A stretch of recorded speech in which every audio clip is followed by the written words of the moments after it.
Hello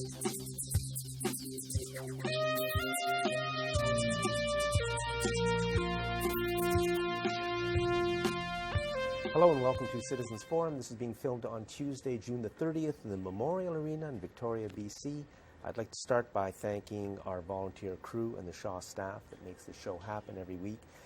The first part of Citizens Forum is the Walter and Jack Show, and I'm going to start off with, I'm sick and tired of the corporate media vilification of people of the Muslim faith.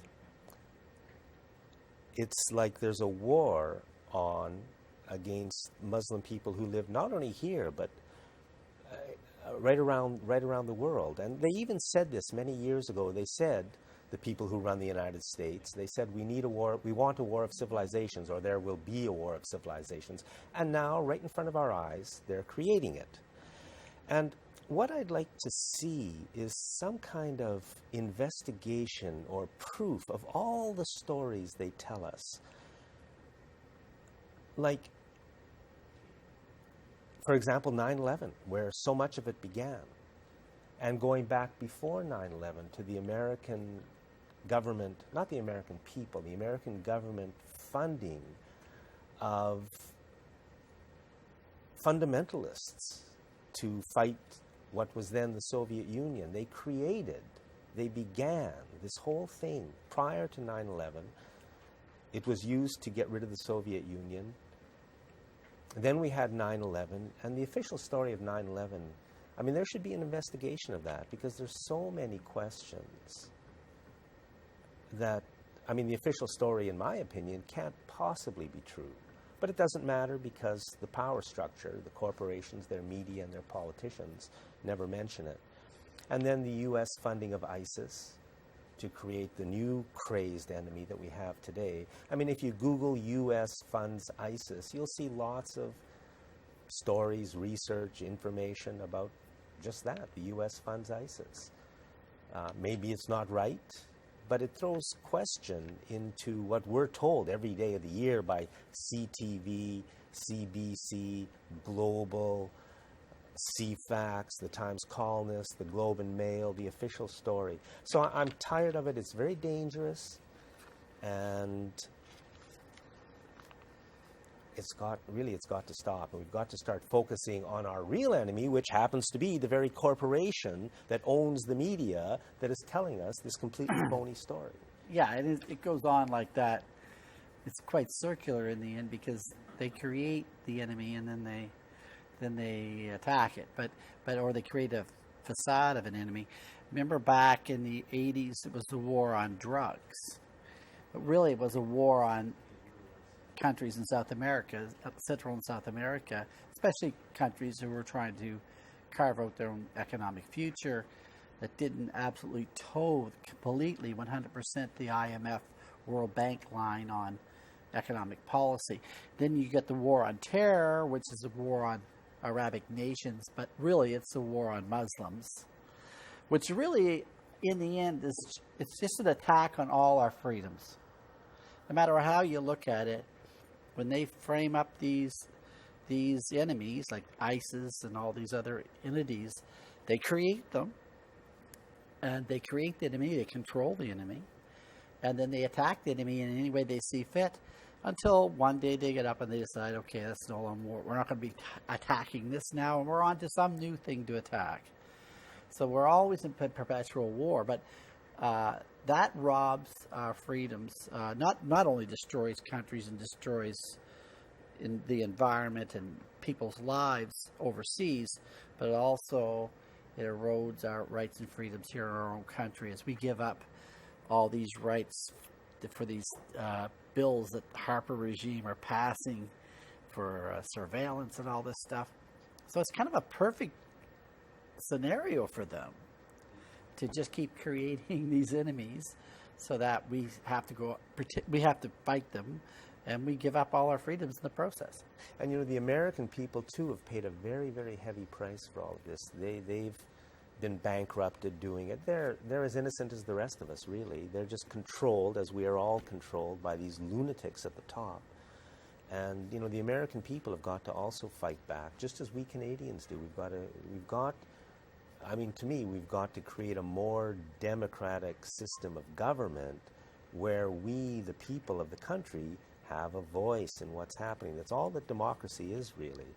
And we don't have that. They've taken it from us. They've stolen it from us. And they now control our governments. They manipulate us with their media, and we're paying a heavy price. For sure. And, you know, we have, for instance, things happening at the local level that are related to these international incidents and international conflicts, especially in the financial world. But if we want to come a little closer to home, of course, we have what's happened in Sandwich. Sandwich Council is now totally innocent. They didn't do anything wrong, Jack. So the TC printed that last week. I didn't have a chance to bring the article in.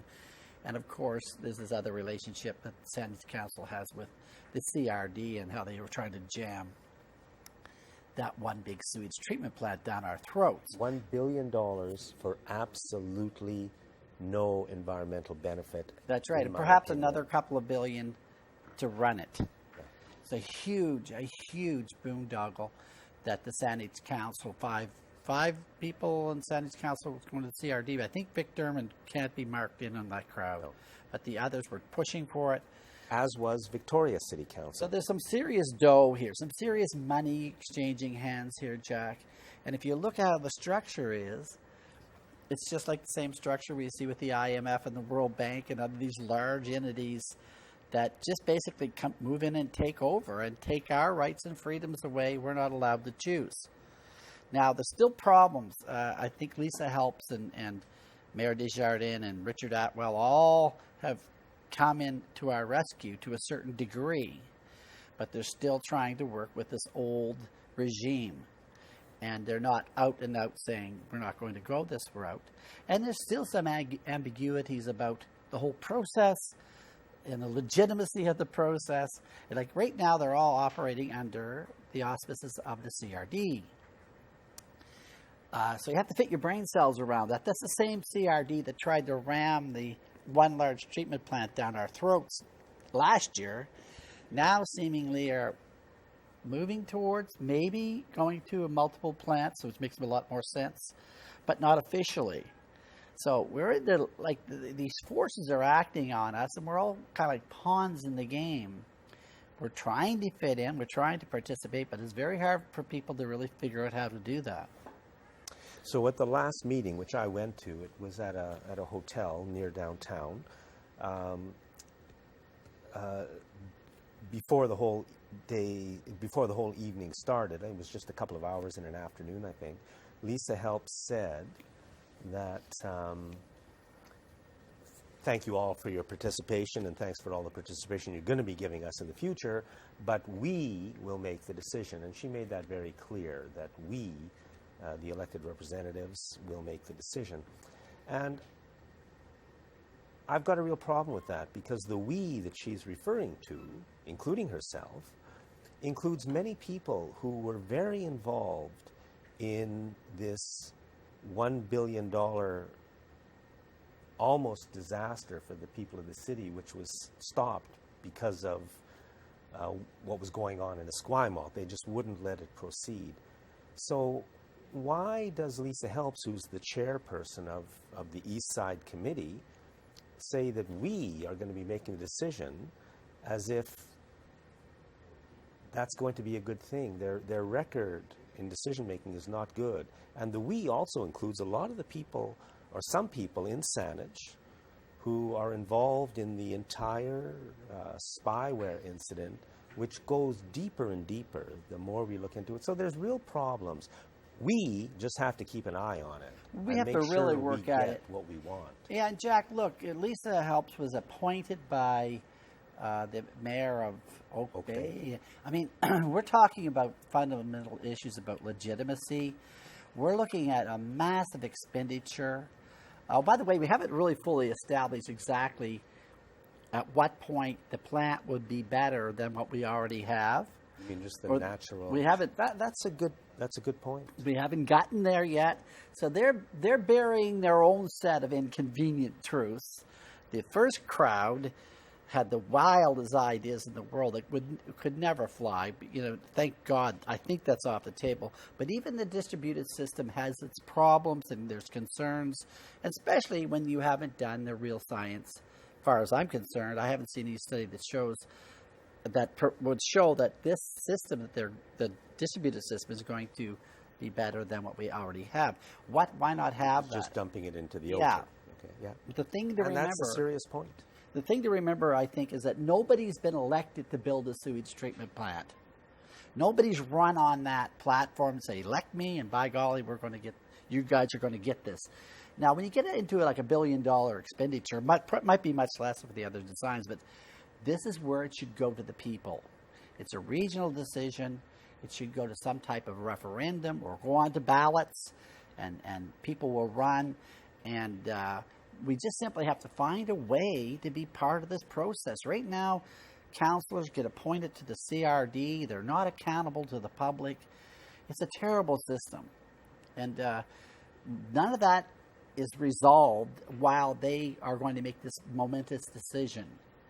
And, I don't think it's fair to the public. That's all. So I think everybody should just be keeping an eye on the this is Walter and I being optimistic. We are hoping for the best, and I think the best is something that will do a very, very good environmental job at a very, very good cost. The best that we can do. I mean, we almost did the worst that we can do. So we've got to make sure that the people running the show are at least interested in that same thing, which is the best environmental system at a very good price. I just want to talk a little bit about Petronas, which I think is actually pronounced Petronas. I'm not sure. This is something that's going to be happening here in Victoria beginning July 13th. There will be a special summer sitting of the provincial legislature, and it's being called to pass one bill. And that one bill is to give Petronas,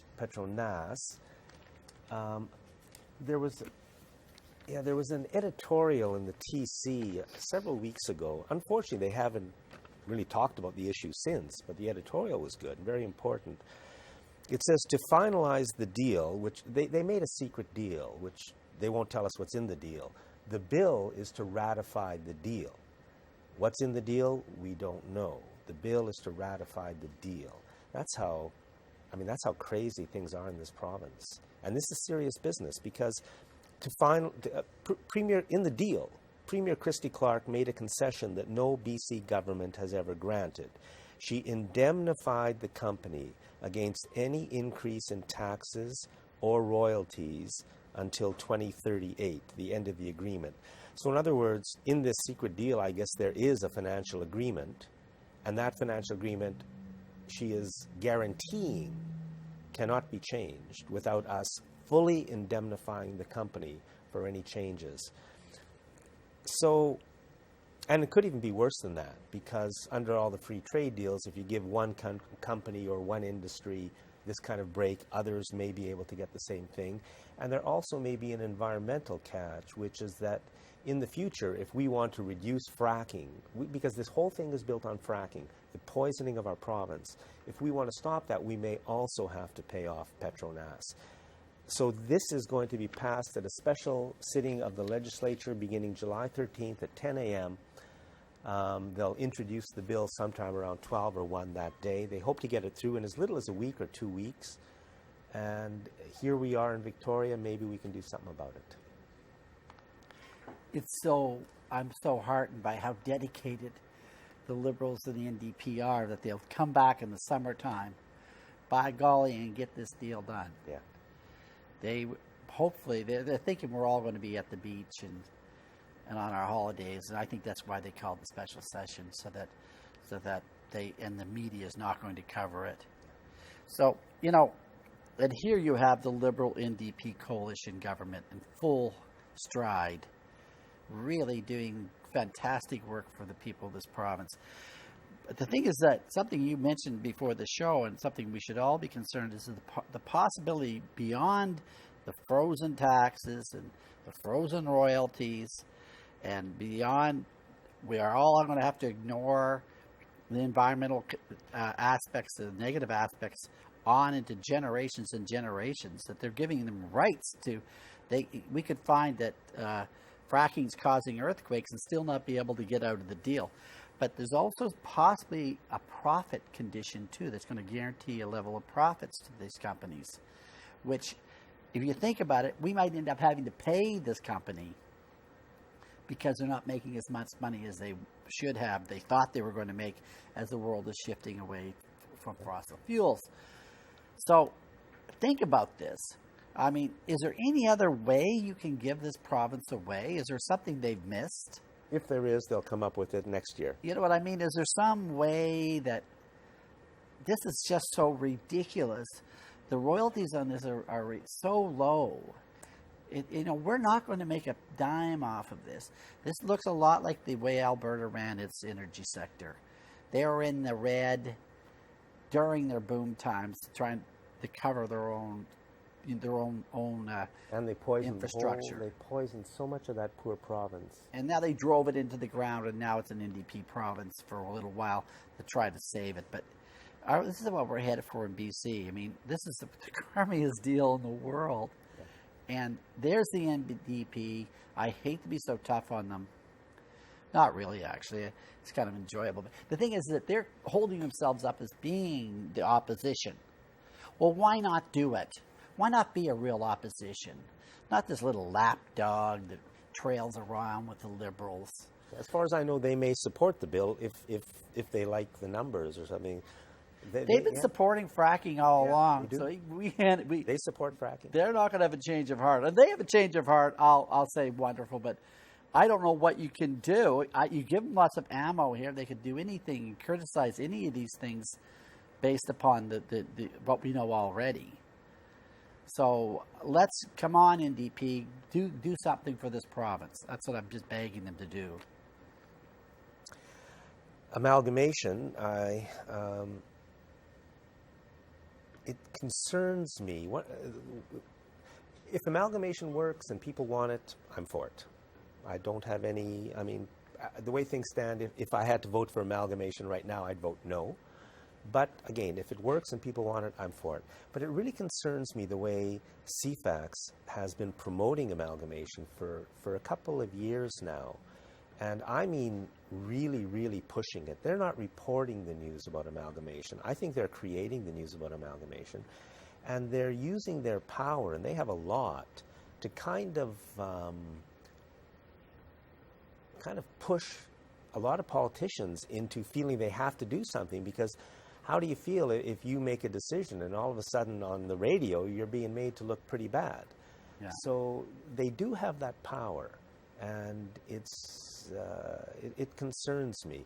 I'm wondering, Jack, if you elected the CRD, remember I was always saying we should elect the CRD, and so many people have told me it just doesn't work. I can't really see why it wouldn't work. I'd like to see the CRD. Any member of the public could run for the CRD and get elected. You don't have to be a councillor.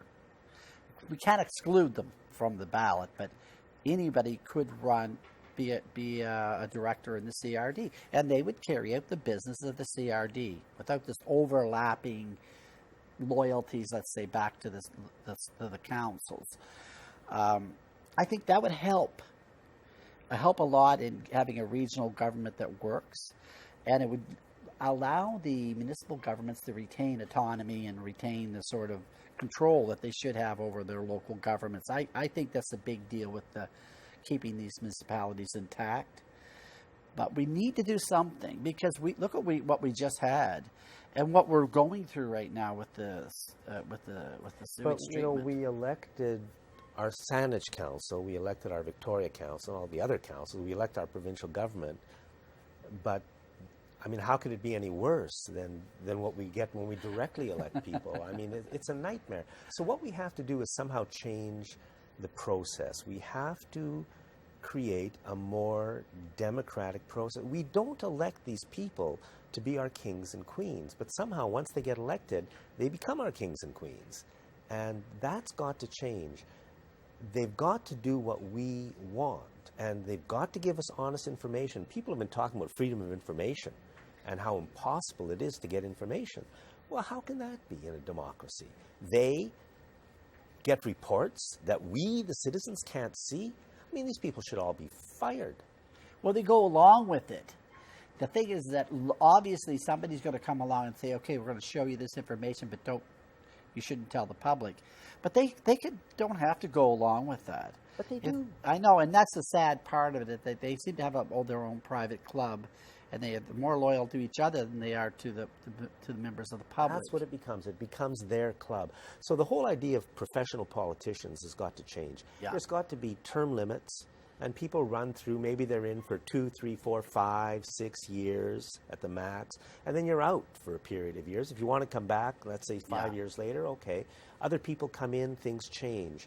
And the underlying thing has always got to be democracy, the rule of the people. And we've lost that, and it's the most dangerous thing. I think it's the root cause of all the problems, and we have 1 minute left. Well, what do you think about this idea of electing the CR? Do you think that would work? What I think is this. It sounds like an interesting idea.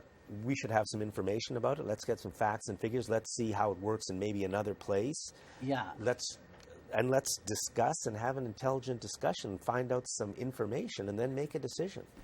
Yeah, I believe me, I went through all the scenarios, including amalgamation and how that could look, what it could look like. And it was always coming back to too much centralized control, too much centralized government. And then you have the sort of the periphery, the small municipalities, all grouped around a large, powerful municipality, which causes other problems. So that's the only solution I could come up with, is elect that CRD. And then when those guys go to get elected, they're saying, you vote for me, I want A, B, C, and D. I mean, you can vote on issues. We're out of time. Thank you, Walter. Always a pleasure, Jack. And thanks for watching this segment of Citizens Forum.